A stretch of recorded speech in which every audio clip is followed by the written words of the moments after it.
কূপের ভিতর রাত কেটে গেছে। কূপের ভিতর এখনো অন্ধকার। ইউসুফ আলাইহিস সালাম কূপের দেওয়ালে হেলান দিয়ে বসে আছেন। চোখে তার ক্লান্তি, কিন্তু হৃদয়ে ভরসা। হঠাৎ উপরে মানুষের কণ্ঠস্বর শুনতে পেলেন। কূপের ভিতর থেকে সে শুনতে পাচ্ছে কেউ যেন বলছে, এখানে পানি আছে। একটি বালতি ধীরে ধীরে কূপের ভিতর নামতে লাগলো। ইউসুফ আলাইহিস সালাম বুঝে গেলেন, এটাই হয়তো আল্লাহর পক্ষ থেকে মুক্তির প্রথম দরজা।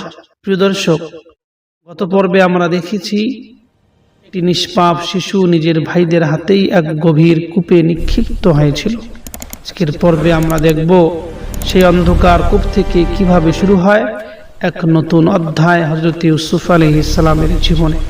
কিভাবে একজন নবীর সন্তান দাসে পরিণত হলো, কিভাবে তাকে নিয়ে গিয়ে মিশরের দাসদের সঙ্গে বিক্রি করে দেওয়া হলো, আর কিভাবে দাসত্বের মাঝেও আল্লাহ সুবহানাহু তাআলা হযরত ইউসুফ আলাইহিস সালামকে গড়ে তুললেন।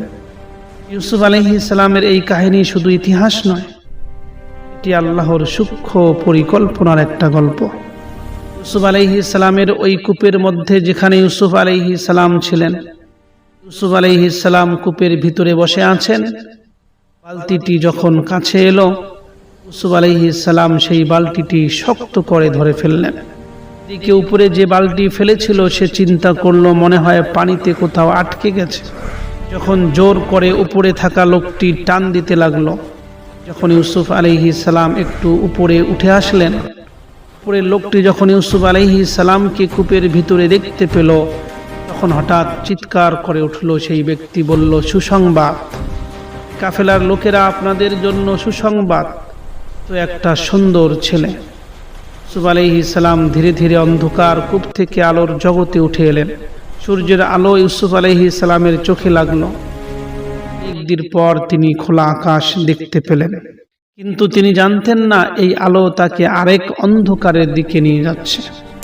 দর্শক, এই লোকগুলি যারা ইউসুফ আলাইহিস সালামকে ওই কূপ থেকে তুলেছিল, এই লোকগুলি ছিল একটি বাণিজ্যিক কাফেলার সদস্য। তারা বাণিজ্য করার জন্য মিশরের দিকে অগ্রসর হচ্ছিল। রাস্তার মধ্যে যখন পানির প্রয়োজন ছিল, তখন তারা পানির খোঁজের জন্য ইউসুফ আলাইহিস সালামের ওই কূপের সন্ধান পেয়েছিল। যখন ইউসুফ আলাইহিস সালাম কূপ থেকে বার হয়ে আসলেন, তখন ওই বাণিজ্যের লোকেরা বুঝে গেল এই ছেলেটি দামি হতে পারে। ওই কাফেলার লোকদের মধ্যে কেউ বলল, এই ছেলেটিকে গোপনে রেখে দাও, কেউ যেন দেখতে না পারে। আমরা মিশরে নিয়ে গিয়ে দাসের বাজারের মধ্যে তাকে বড় একটা দাম দিয়ে বিক্রি করতে পারবো। এই কথা শুনে ইউসুফ আলাইহিস সালাম বুঝতে পারলেন যে তিনি এখন একজন পণ্যে পরিণত হয়েছে। এখন তার বেচা কেনা হবে। নবীর সন্তান এখন একজন দাস।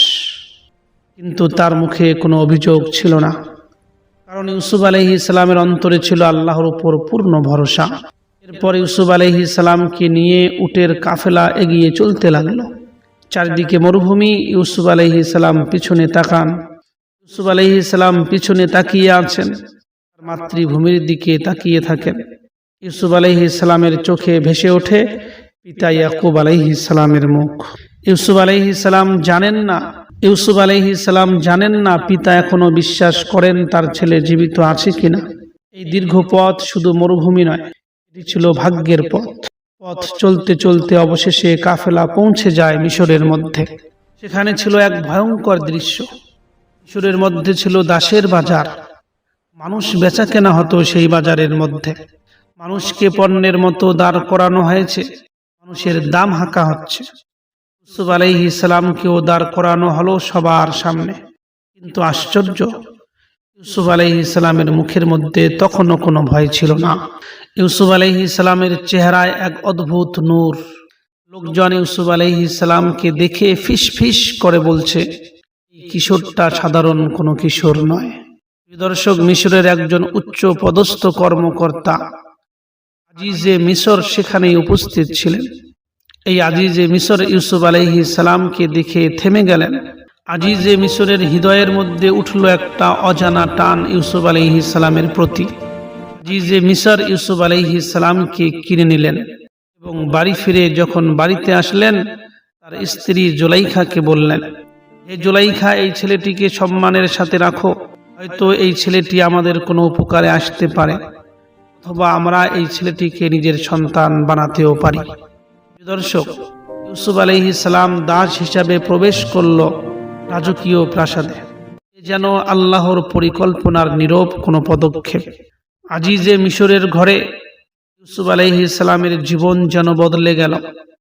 ইউসুফ আলাইহিস সালামকে কোনো কষ্ট দেওয়া হলো না, বরং তাকে শিক্ষা দেওয়া হলো। যার আচরণে, কথাবার্তায়, কাজে ইউসুফ আলাইহিস সালাম হয়ে উঠলেন একটা আলাদা কিছু। সবাই বলতো এই ছেলেটির চরিত্র অসাধারণ।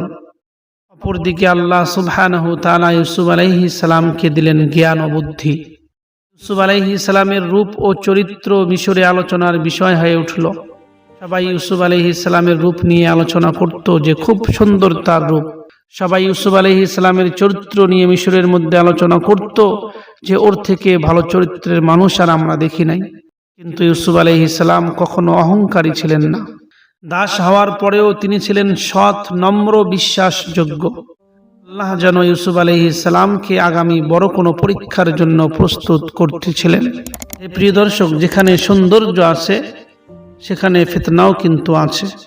যে মিশরের ঘরের ভিতর ধীরে ধীরে তৈরি হচ্ছিল এক ভয়ঙ্কর পরীক্ষা, যার আভাস ইউসুফ আলাইহিস সালাম তখনও পুরোপুরি জানতেন না।